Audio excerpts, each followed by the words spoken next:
Eto na nga ba sinasabi ko mga kapatid. Ayan, kakamonitor natin sa mga galawan ng China mga tol. Minomonitor din nila tayo. Pero eto may kasama silang aksyon. Ano yun? Eto panibagong insidente na naman ng panghaharas ng China sa dagat. Alam nyo kung ano ginawa? Winater cannon na naman mga kapatid ang ating mga barko.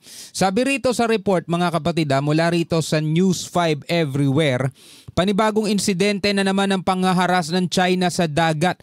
Binomba ng tubig, binangga at saka ginitgit ng Chinese vessel ang barko nating naglalayag malapit sa Pag-asa Island.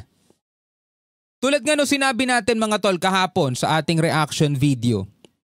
Ginagawa ng China yung ginagawa nila dahil sa paniniwala nila, no? Kahit na sila lang naman ang naniniwala, wala nang iba. Kanila yang teritoryo na yan. Pag-aari nila yan. Kahit yan ay labag sa UNCLOS, labag sa international law, labag sa Court of Arbitration, pero matitigas talaga mukha niyang mga yan.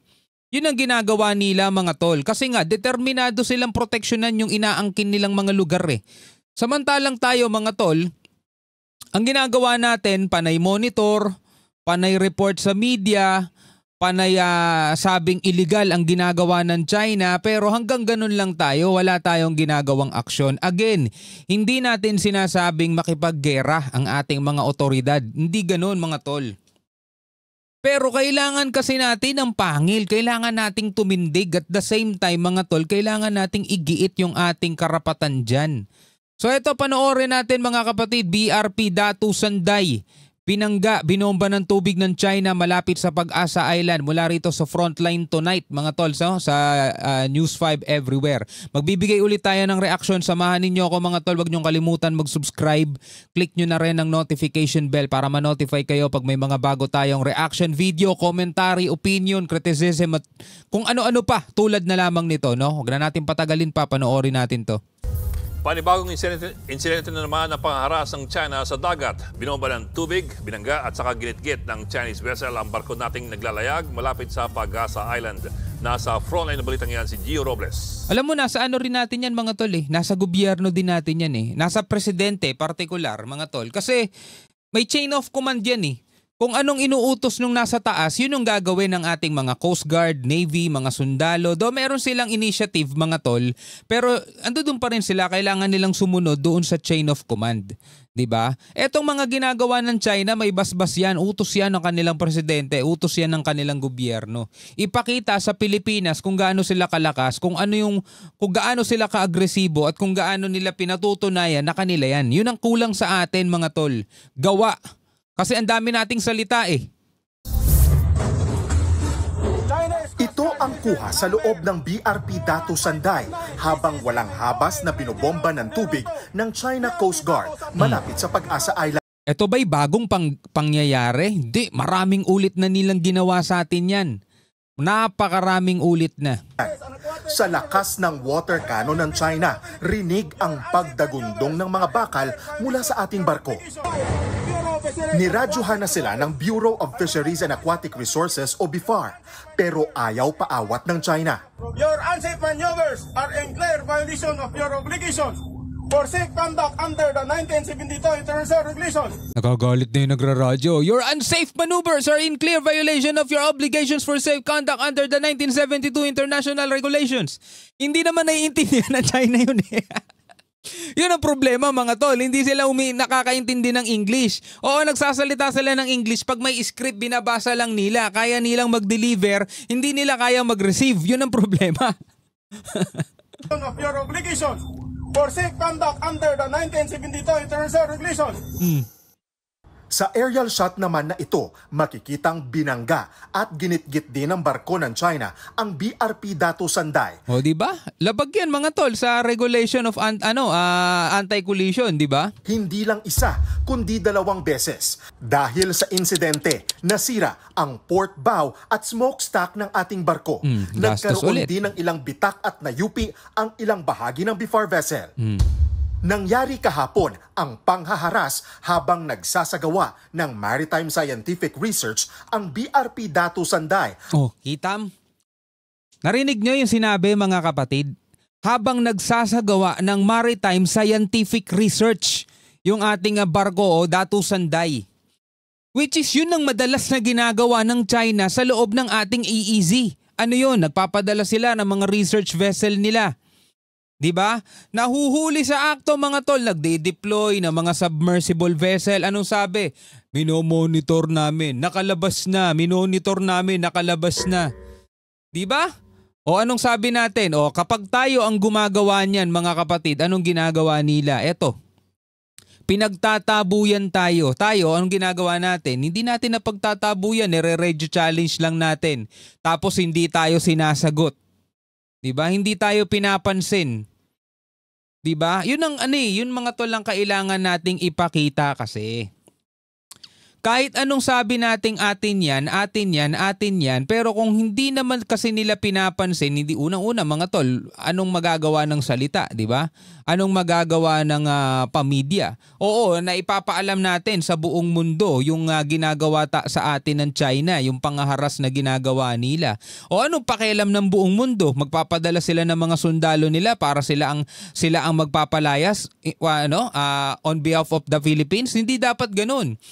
Dapat tayo mismo ang gumawa nun mga tol. Dapat tumindig tayo sa sarili natin. Di ba? Hindi naman pwede magpapadala ang Japan, di ba? Para sa Pilipinas. Kami na magpapalayas ng mga barko sa exclusive economic zone. Yung nakakahiya na tayo niyan mga tol. Di ba? Sobrang nakakahiya na nga tayo. Ipinakita na nga natin sa buong mundo na hindi gumagana yung natin dito, judicial system natin . Dahil isinuko natin ng isang tao, 'di ba, sa dahig sinasabi ng iba kailangan kasi doon isinampa pero hindi na kasi nila tayo hindi na kasi nila tayo sakop . Pero sige, out of topic 'yon mga tol. Dito dapat ipakita natin na kaya nating ipanindigan, na kaya nating ipakita sa kanila na atin talaga 'yan, 'di ba? Sabi nga nung iba, atin yan, may pangalan man o wala, dapat tayo makipagpatayan para dyan. Makipagpatayan, aabot pa ba sa ganun? Dito nga, winawater cannon na tayo at pinagtatabuyan na nga tayo papalabas . Kulang lang talaga mga kapatid tayo sa aksyon.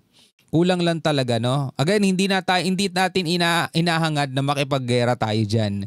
Kumbaga mga tol, pag sila ang pumapasok dito, sila yung nagsasagawa ng research vessel, ipakita rin natin sa mga Pilipino, inaresto namin ng mga Chinese na to, nagsasagawa sila ng illegal na scientific research dito sa Pilipinas. Ganito tayo kadeterminado. Arestuhin natin sila, di ba? At BRP Datu Pagbuaya sa Sandy K2. Ito ang unang beses na binomba ng tubig ng China ang barko ng BIFAR mula ng iwagayway ng China ang kanilang watawat sa lugar. Sabi naman ng PCG, hindi gagayahin ng Pilipinas ang ginagawang panghaharas ng China. It does not have any strategic. Hindi gagayahin ng Pilipinas ang ginagawang panghaharas ng China. Diba? Hindi naman siguro panghaharas mga tol, no? Yung ipapatupad mo yung batas. Hindi naman siguro panghaharas yun mga tol kasi unang-una nandirito tayo sa loob ng ating exclusive economic zone. Just like alimbawa na lang mga ganito. Bakuran mo. For example lang. Bakuran mo. May pumasok na mga masasamang loob. 'Di ba? Pumasok. Kapag sila ba ay ipinagtabuyan mo papalabas ng bakuran mo, ang tawag doon panghaharas. Kayo na sumagot, mga tol. Kayo na sumagot. Tuloy natin to. Strategic gain on our part kung gagayahin natin sila. We just have to maintain our moral high ground that we are law abider. Sa kabila naman... So labag pala sa batas mga tol, no, kapag sila ay pinalayas natin. Kasi sabi tayo ay meron tayong high moral ground and law abider tayo. So kapag halimbawa sila ay pumasok sa exclusive economic zone at ipinagtabuyan natin sila papalabas o kaya inaresto natin sila, yun ba ay hindi law abider? O lumalabag ba tayo sa batas pag gano'n ang ginawa natin mga tol? Siguro yung pang-water cannon, oo. Hindi naman natin sinasabing i-water cannon din natin sila . Diba? O sige, wag natin silang i-water cannon. Hindi natin kailangan gawin yun. Pero ano ang pwede nating gawin? Diba? Pwede ba natin silang arestuhin? Pwede ba natin silang itulak, papalayo? itulak papalabas pero hindi natin sila babanggain katulad ng ginagawa nitong China Coast Guard kasi nga labag yan sa batas. Diba? Labag sa batas yan mga tol. Basta lahat ng labag sa batas hindi natin gagawin pero kailangan natin silang palayuin. At kung kinakailangan na talaga mga kapatid tulad naman ng ginagawa ng ibang mga bansa talagang gumagamit na sila ng puwersa para ipagtabuyan papalabas yung mga yung mga invader kung tawagin mga tol. Kasi kung bakit natin tinawag na invader, hindi naman nila teritoryo yan eh. Diba? Sakop na natin yan eh. So ibig sabihin, may karapatan tayong palayasin sila at palabasin. Tulad na lang nung binigay kong example, halimbawa sa bakuran mo, kaya sa building mo, sa bahay mo, may pumasok na akyat bahay. Kapag ikaw ba'y gumawa ng aksyon para mapalayas yung mga pumasok sa property mo, yun ba ipangaharas? Diba? O pinagtatanggol mo lang yung karapatan mo dahil property mo yun, di ba? Ito naman mga kapatid, exclusive economic zone natin, di ba? Tayo may jurisdiction dyan, tayo ay may karapatan na magsagawa ng mga maritime dyan. Hindi ko alam mga tol kung sasang-ayon kayo kung gaano natin dapat iginigiit na tayo ay may karapatan dyan at illegal ang ginagawa ng China, ipakita din natin sana sa ating mga aksyon, no? But then again, hindi tayo Coast Guard. Marahil tama sila. Okay, tama sila. Pero sa paningin ng mga Pilipino, nakukulangan na talaga sa kanilang mga aksyon, mga tol. Ng insidente, naging matagumpay ang scientific research mission ng BIFAR vessel that we are law abider. Sa kabila naman ng insidente, naging matagumpay ang scientific research mission ng BIFAR vessel sa Pag-asa K2. Sabi naman ng European Union, labis sila. Importante naman yun naging matagumpay yun sa scientific research natin. But then again, ipinakita ulit sa atin ng China kung gaano sila kadominante. At nakita ulit ng mga Pilipino, mga tol, kung gaano tayo inaapi. Talagang yun na lang ba ang imahe na meron tayo api? Api tayo mga tol. Lang nag-aalala sa panibago at mapanganib na ginawa ng China sa ating barko.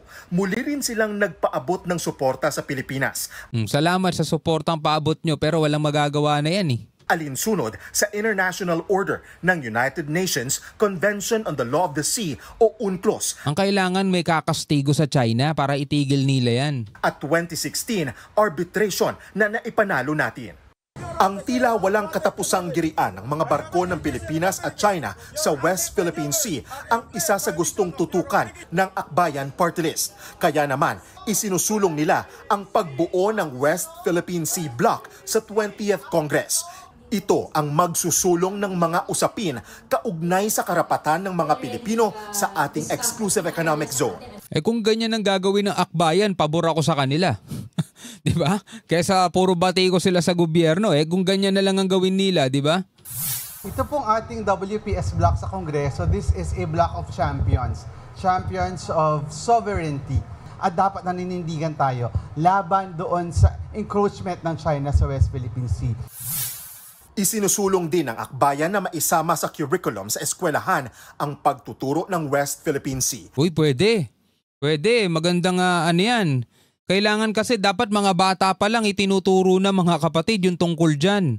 Para hindi sila puro puro chismis lang ng mga social media personality yung alam nila Pagdating sa mga ganitong usapin, wala silang alam Nakakabahala na raw kasi ang mga maling impormasyon na kumakalat online. Kasama dun syempre yung obligasyon natin lahat na ipaglaban ang West Philippine Sea at labanan ang talagang kumakalat na mga Chinese disinformation.